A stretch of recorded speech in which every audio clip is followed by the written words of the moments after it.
This is part 3 of my hormone health series. If you haven't watched part 1 and part 2, please go and check them out. I speak about the signs and symptoms of hormone imbalance and also go into delicious hormone balancing recipes that are easy to incorporate into your daily life. In this video, I'm going to be focusing on cycle syncing and how to adapt your life to the phases of your cycle. As a nutritionist and an Ayurvedic wellness coach, a common struggle I see in women is burnout, feeling exhausted, constantly struggling with mood swings, bloating, cravings, breakouts, or having a cycle that feels really unpredictable and disruptive. As women, our hormones do not run on the same 24-hour clock like men's do. Most health advice, from diets to workouts to work schedules, they're all built around this male 24-hour clock. But as women, our bodies run roughly on a 28-day cycle, which means that what our body needs changes depending on what phase we are in. Since I came to my 30s, I have been so much more focused on my hormones, and I really like to get my bloods done regularly to make sure that they are all balanced and all okay. Recently, I got 110 biomarkers checked with Joi Wellness, including everything from hormones, inflammation, to gut, and vitamins and minerals too. And honestly, it just puts my mind at ease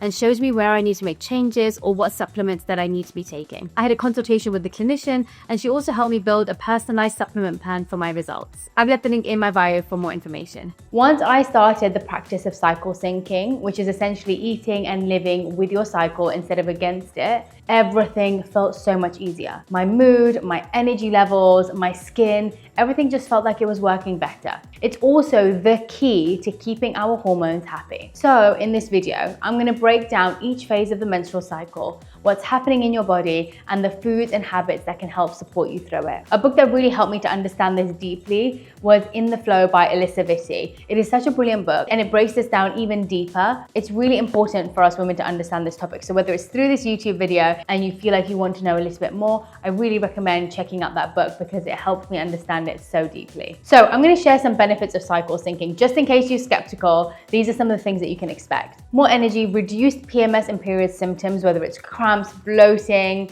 mood swings, better mood and mental clarity. It keeps your hormones balanced and supports fertility, improves your productivity and creativity, and prevents burnout. Now, a menstrual cycle has 4 main phases. There's menstrual, follicular, ovulatory, and luteal. Most of us will probably be pushing through the same routine every single day, but both Ayurveda and modern science show that when you actually tune into your cycle, your hormones feel supported, your energy feels steadier, and life just flows more easily. So let's get into phase 1. Phase 1 is your menstrual phase. It's usually between day 1 and 5. In this phase, your hormones are at their lowest. This is when you are bleeding and your body is shedding the uterine lining, which consumes so much of our energy. Ayurveda teaches us that during this phase, your energy is meant to go inward. So instead of pushing through, give yourself permission to rest and restore. Actually, in India traditionally, when a woman is on her period, she's put on rest. No cooking, no working, no nothing. And the rest of the family takes part in supporting the woman during this phase. It's actually a community thing. Usually we end up syncing to the women around us.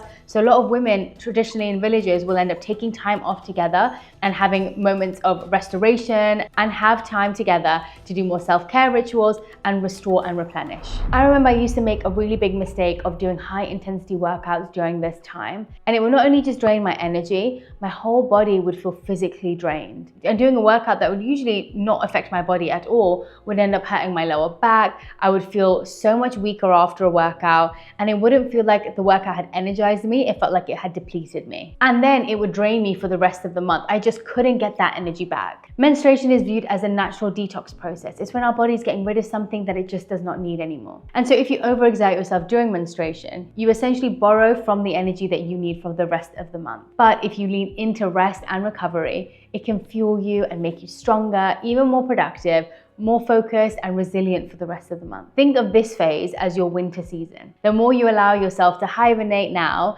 the more vibrant your spring and summer phases will feel. So when it comes to what you should be eating, well, think warm, iron-rich, grounding foods like stews and soups and lentils and leafy greens, maybe with healthy fats like tahini and avocado, and even dates to replenish mineral and energy. And try to add in herbal teas with ginger or cinnamon to help ease cramps and improve your circulation. In terms of workouts, think gentle. restorative movements like yoga or walking, and allow yourself extra sleep. Try to avoid doing anything heated, like heated yoga or heated Pilates. Your body is already increased in temperature. And so putting yourself into a heated environment may just overheat your body too much and exacerbate your PMS symptoms like cramping and fatigue. Phase 2 is your follicular phase. This is usually between day 6 and 12. In this phase, estrogen begins to rise and your body is preparing an egg for ovulation. You will notice a sudden surge in energy. Your mood feels lighter and brighter and life starts to feel hopeful again. It's almost like you're waking up from hibernation. Ayurveda sees this as your spring season in your cycle. Light, fresh, playful, full of new possibilities. This is a really beautiful time to start new projects, do more energizing workouts. Mentally, it is a great time for brainstorming and planning. And when it comes to things that you should be eating, well, think fresh and light. Sprouted beans or lentils. They are high in plant protein and fiber. They help to steady your energy and blood sugar levels. And sprouting lentils and beans actually increases the nutrient absorption, which is perfect for building new tissues as your body prepares an egg. Having fresh herbs at this time like coriander, mint, parsley, and basil, because they help to detox your body, they're cooling and they're mineral rich. They support the liver, which metabolizes this rise in estrogen. Cruciferous vegetables like broccoli, cauliflower, kale, and cabbage, they help the body to metabolize estrogen properly, so it prevents there being too much excess estrogen left flowing through your blood. Flax seeds, they are rich in lignans, which gently support healthy estrogen levels, and they provide omega-3s, which are essential for your mood and your brain health. Berries, blueberries, raspberries, strawberries, they are high in antioxidants, which reduces inflammation that can contribute to PMS symptoms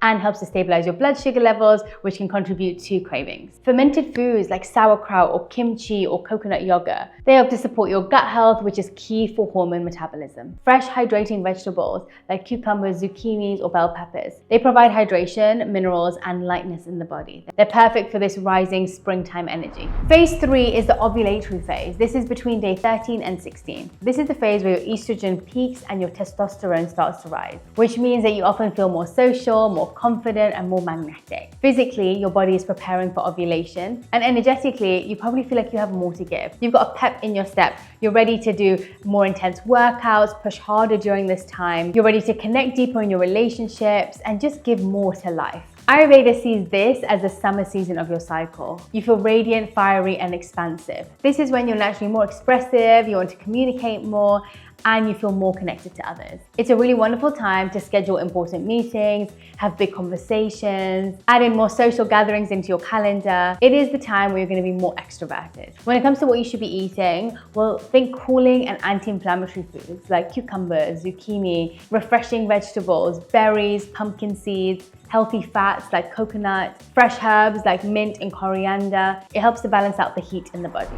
And the last phase is your luteal phase. This is between day 17 and 28. This is the phase where progesterone rises as your body prepares for either a pregnancy or a reset into menstruation. It's normal here for your energy to gradually taper off. Your mood starts to shift and your focus turns inwards. This is completely natural. It is your body preparing for menstruation. Ayurveda sees this as the autumn season of your cycle, grounding, reflective, and stabilizing. Just like autumn ends up preparing the earth for winter, your body is preparing to let go and renew. For years, I used to ignore this phase and pushed myself to work and do things at the same pace, but it would honestly make symptoms during my period time more intense. I'd feel more irritable, bloated, and emotionally drained. One of the biggest mistakes I made was continuing high intense workouts during this phase. I find that if I do intense workouts in this phase before my period, my lower back is more sensitive. I can't actually put as much energy or effort into the workout. A workout that would normally require little effort from me takes all my energy. And then it affects the actual menstruation phase where I feel more depleted, energyless, and my PMS symptoms are off the chart. But once I gave myself permission to slow down and honor this autumn energy, my PMS symptoms softened and I felt more steady. When it comes to what you should be eating, think warm, grounding foods like roasted sweet potatoes, root vegetables, healthy fats like tahini, warm foods like oatmeal in the morning, and even some magnesium-rich foods like dark chocolate and leafy greens. Maybe some calming teas like chamomile and cinnamon to help you wind down too. What you eat in this phase can impact the symptoms of PMS, so really focusing on these anti-inflammatory and grounding foods are important. Avoiding too many refined sugar and processed carbohydrates, which spike your blood sugar levels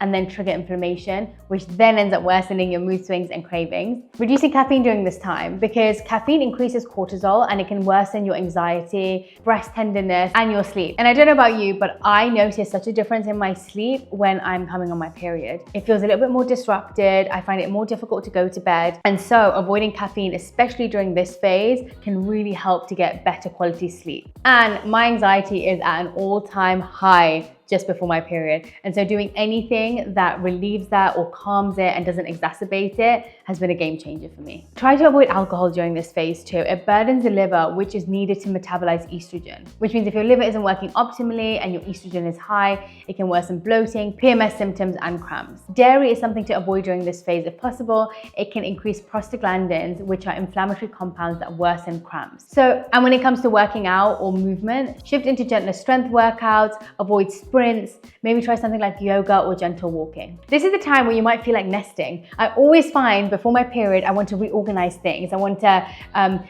clear things out of my closet. And actually this is a nesting phase. So you can focus on home projects, organizing things in the house, or creative tasks that feel cozy and grounding to you. It's also the best phase for self-care rituals. Add something new in during this phase. Maybe a Abhyanga or oil massage on your feet or your scalp, a warm bath, and prioritize early nights. Think of this as your autumn season, reflective, grounding, and preparing to release. The more you honor this slowdown, the smoother your transition into your winter phase will feel. So I hope this gave you insight into how to adapt your life as much as possible according to your cycle. I really think this is such an important part of female health that is often missed. And when we start honoring these natural rhythms instead of forcing ourselves to live on this 24-hour clock, we create more ease, balance, and energy in every part of life. And remember, your cycle should not feel like a burden. It is such a blessing. It is a blueprint and it gives us insight into what our body needs. The more you listen and flow with it, the more your body will support you back. And if you did want to go get your blood work done and learn more about what your body needs, then check out Joi and Blokes at the link in my bio.